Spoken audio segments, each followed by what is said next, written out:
චීනයේ වූහාන් රෙදි ව්‍යාපාරයක නියැලමින් වාසය කරන ඉන්දියානු ජාතිකයෙක් කොරෝනා වසංගතය ජය ගැනීම පිණිස චීන ජාතිකයන් විසින් භාවිතා කරන උපක්‍රම පිළිබඳ විස්තර ඇතුළත් WhatsApp පණිවිඩයක් තම සහෝදර ඉන්දියානුවන් වෙත යොමු කොට තිබුණා. සමාජ ජාලා ඔස්සේ ඉන්දියානුවන් අතර ඉතා සීක්‍රයෙන් පැතිරුණු මෙම පණිවිඩය ඔබටද ප්‍රයෝජනවත් වීමට ඉඩ ඇති නිසා සිංහල භාෂාවට පරිවර්තනය කොට මෙසේ ගෙන හැර දක්වමු. मेरे प्यारे भारतवासी මා හිතාදර ಭಾರತවාසීනි මම ඉන්දියන් පුරවැසියෙක්. මම චීනයේ වූහාන් නගරයේ රෙදි කඩයක් කරන ඒ රෙදි කඩේ අයිතිකාර කෙනා. යාළුවනේ මට අහන්න ලැබුණා ಭಾರತයේම කොරෝනා වෛරසය වේගෙන් පැතිරෙනවා කියලා. නමුත් මම ඔයාලට මෙහි උදාහරණයක් කියන්න කැමතියි. චීනයේ මොකද්ද වෙන්නේ කියලා. යාළුවනේ චීනයේ මොකද කළේ? මේ ලෙඩේට බෙහෙතක් ලැබුණේ නැහැ. චීනු මොකද කළේ? මුළු ලෝකයේම මේකට එන්නතක් සෙවීම සඳහා යොමු කළා. නමුත් ඒකට මොන එන්නතක්වත් නැහැ. ඒකට එකම විසඳුමයි තියෙන්නේ. චීනයේ වූහාන් නගරයේ හැම ගෙදරකම කොරෝනා වෛරසය හැදුණු කෙනෙක් ඉන්නවා. නමුත් එයාලා මොකද කරන්නේ? උණු වතුර බොනවා. උණු තේ බොනවා. හුමාලේ අල්ලනවා. ඒකෙන් මොකද වෙන්නේ? යම් කොරෝනා වෛරසයක් තිබුණොත් ශරීරය ඇතුලේ මේක විනාශ වෙලා යනවා. ඒ නිසාලා ඔයාලා වර්තමානයේ WHO වලින් දෙන විස්තර දැක්කනම් ඒකෙන් ඔයාලා තේරුම් ගනි දැන් චීනයේ අලුතෙන් ලෙඩ්ඩු හම්බෙනවා. නමුත් අලුතෙන් කවුරුත් මැරෙන්නේ නැහැ. මොකද මෙහි අය ඒකට අවශ්‍ය බෙහෙත ගැන දන්නවා. ඒ තමයි හුමාලය ඇල්ලීම. කේතලයට වතුර පුරවලා ඒකේ වතුර ගන්න බටෙන් එන හුමාලය දවසකට 4 වතාවක් අල්ලන්න. දවසට 6 වතාවක් උණු වතුර බොන්න. දවසට 4 වතාවක් තේ බොන්න, කිරි බොන්න.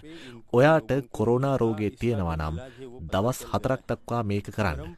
5 වෙනි දවසේ වෙද්දී අඩු වෙලා යාවි. යාළුවනේ මම මේ වීඩියෝ එක හොරෙන් කරන්නේ ඔයාලා මේක ඉන්දියන් රජයටත් ICMR එකටත් යොමු කරන්න. අපගේ ಭಾರತයේ මේ වෛරසය පැතිරෙන්න එපා. යාළුවනේ මේක පාලනය කරන්න.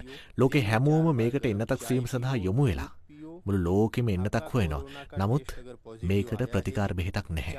ಭಾರතයේ දොස්තරවරුන්ට කියන්න බෙහෙත් නොදී ඉන්න එපා කියලා. නමුත් යම් තාක් කොරෝනා පොසිටිව් රෝගීන් ඉන්නවා නම් එයාලට දවසට 4 වතාවක් හුමාලේ අල්ලන්න, 6 වතාවක් උණු වතුර බොන්න දෙන්න, 4 වතාවක් තේ බොන්න දෙන්න. දවස් 5කින් පස්සේ එයාලගේ රිපෝට් අරගෙන බලන්න. ඒවා නෙගටිව් වෙලා ඒවි.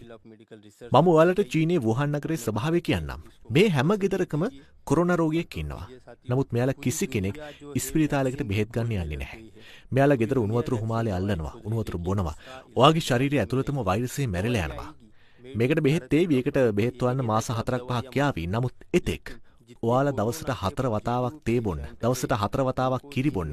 රස්නේ තමයි ශරීරයට අවශ්‍ය වෙන්නේ. එවිට මේ වෛරසය විනාශ වෙනවා.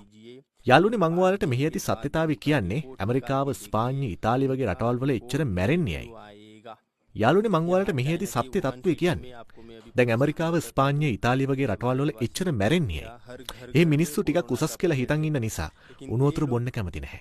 එයාලා බෙහෙත් බොනවා. නමුත් මේ වෛරසයට කිසිම බෙහෙතක් නැහැ. මේකට කිසිම බෙහෙතක් නැත්තම් මිනිස්සු බේරෙන්නේ කොහොමද? නමුත් මගේ ಭಾರತ වැසියනි ඔයාලා මගේ වචනේ තේරුම් ගන්න. මම මෙහි ඇත්ත ස්වභාවය කියන්නේ. මේ වීඩියෝව IMCR දක්වා යවන්න, මෝදිතුමාටත් ලැබෙන්න සලස්වන්න. ඔයාලත් දොස්තරලට බෙහෙත් දෙන්න අවශ්‍ය නැහැ කියන්න ඕනේ නැහැ. ඔයාලා බෙහෙත් ගනිමින් ඉන්න. නමුත් දවසට 4 වතාවක් උණු වතුර බොන්න දෙන්න, තේ බොන්න දෙන්න. පස්සේ යාගේ රිපෝට් අරගෙන බලන්න. අඩු වේවි, නෙගටිව් වේවි. යාළුවනේ මේ කතාව මුළු රටේම පතුරවන්න. අවසානයේ මම ඔයාලගෙන් ඉල්ලන්නේ මගේ ಭಾರತ දේශය රැකගන්න. जय हिंद, जय भारत.